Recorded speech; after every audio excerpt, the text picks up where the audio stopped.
ನಮಸ್ಕಾರ ಎಲ್ರಿಗೂ. ಮನೆಯಲ್ಲಿ ಅತಿ ಸುಲಭವಾಗಿ ಪಿಜ್ಜಾ ಹೇಗೆ ಮಾಡೋದು ಅಂತ ತೋರಿಸ್ಕೊಡ್ತೀನಿ ಬನ್ನಿ. ಮೊದಲಿಗೆ ಟೊಮ್ಯಾಟೊ, ಈರುಳ್ಳಿ, ಕ್ಯಾಪ್ಸಿಕಮ್ನ ಕಟ್ ಮಾಡ್ಕೋಬೇಕು. ಸ್ವಲ್ಪ ಸಣ್ಣದಾಗಿ ಬೆಳ್ಳುಳ್ಳಿನ ಕಟ್ ಮಾಡ್ಕೊಂಡು ಇಟ್ಕೋಬೇಕು. ಒಂದು ಕಡಾಯಿಗೆ ಎಣ್ಣೆ ಹಾಕಿ ಎಣ್ಣೆ ಕಾಯ್ದಾದ್ಮೇಲೆ ಕಟ್ ಮಾಡಿರುವಂಥ ಈರುಳ್ಳಿನ ಕಂದು ಬಣ್ಣ ಬರೋವರೆಗೂ ಫ್ರೈ ಮಾಡ್ತಾ ಇರಬೇಕು. ನೋಡಿ, ಇವಾಗ ಈ ಕಲರ್ ಬರೋವರೆಗೂ ಫ್ರೈ ಮಾಡ್ತಾ ಇರಬೇಕು. ನೋಡಿ, ಇವಾಗ ಕ್ಯಾಪ್ಸಿಕಮ್ನು ಇದೇ ಥರನೇ ಫ್ರೈ ಮಾಡಬೇಕು.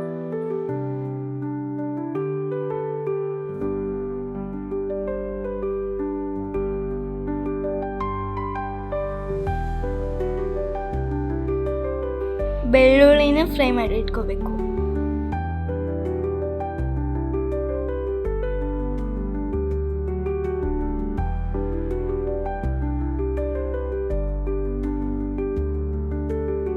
ಇದನ್ನೆಲ್ಲ ಮಾಡೋ ಮುಂಚೆನೆ ಮೈದಾ ಹಿಟ್ಟನ್ನು ಕಲಸಿಟ್ಕೊಳ್ಬೇಕು.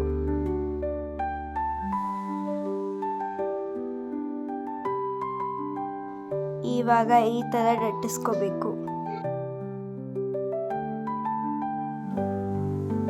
ಇವಾಗ 4 ಸ್ಪೂನಿಂದ ಈ ಥರ ಮಾಡಬೇಕು.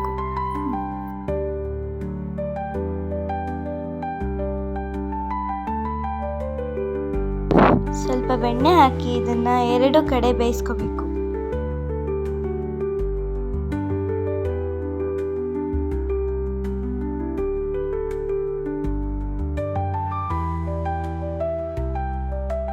ಈಗ ಇದರ ಮೇಲೆ ಸಾಸ್ ಹಾಕಿ ಚೆನ್ನಾಗಿ ಸ್ಪ್ರೆಡ್ ಮಾಡಬೇಕು. ಈ ಸಾಸನ್ನು ಹೇಗೆ ಮಾಡೋದು ಅಂತ ಎಂಡಲ್ಲಿ ತೋರಿಸ್ಕೊಡ್ತೀನಿ. ಫ್ರೈ ಮಾಡ್ಕೊಂಡಿರುವ ಕ್ಯಾಪ್ಸಿಕಮ್, ಈರುಳ್ಳಿ, ಬೆಳ್ಳುಳ್ಳಿನ ಹಾಕಬೇಕು. ಕಟ್ ಮಾಡ್ಕೊಂಡಿರುವ ಟೊಮ್ಯಾಟೊನ ಇದ್ರ ಮೇಲೆ ಹಾಕಬೇಕು. ಸ್ವಲ್ಪ ಚೀಸ್ನ ತುರಿದು ಹಾಕಬೇಕು. ಇದನ್ನು ಒಂದು ಪ್ಯಾನಲ್ಲಿ ಶಿಫ್ಟ್ ಮಾಡಿಬಿಟ್ಟು ಇದನ್ನು ಓವನಲ್ಲಿ 5 ನಿಮಿಷ ಬೇಯಕ್ಕಿಡಿ.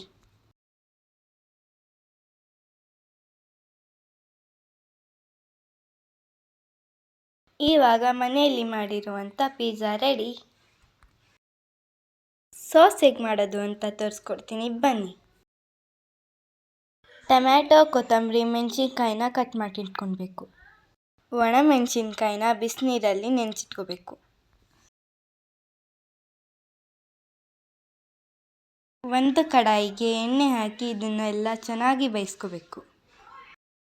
ಇದರ ಜೊತೆ ಸ್ವಲ್ಪ ಬೆಳ್ಳುಳ್ಳಿನೂ ಸೇರಿಸ್ಕೋಬೇಕು.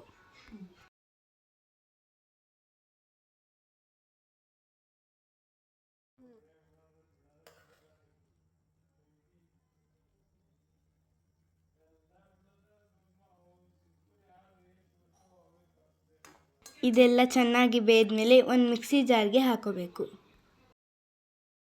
1 ಸ್ಪೂನ್ ಉಪ್ಪು, ಅರ್ಧ ನಿಂಬೆಹಣ್ಣು ರಸ ಹಾಕಿ ಗ್ರೈಂಡ್ ಮಾಡ್ಕೋಬೇಕು. ಸ್ವಲ್ಪ ಸಣ್ಣದಾಗಿ ಕಟ್ ಮಾಡ್ಕೊಂಡಿರೋಂಥ ಕೊತ್ತಂಬರಿನ ಇದ್ರ ಮೇಲೆ ಹಾಕಿದ್ರೆ ಸಾಸ್ ರೆಡಿ.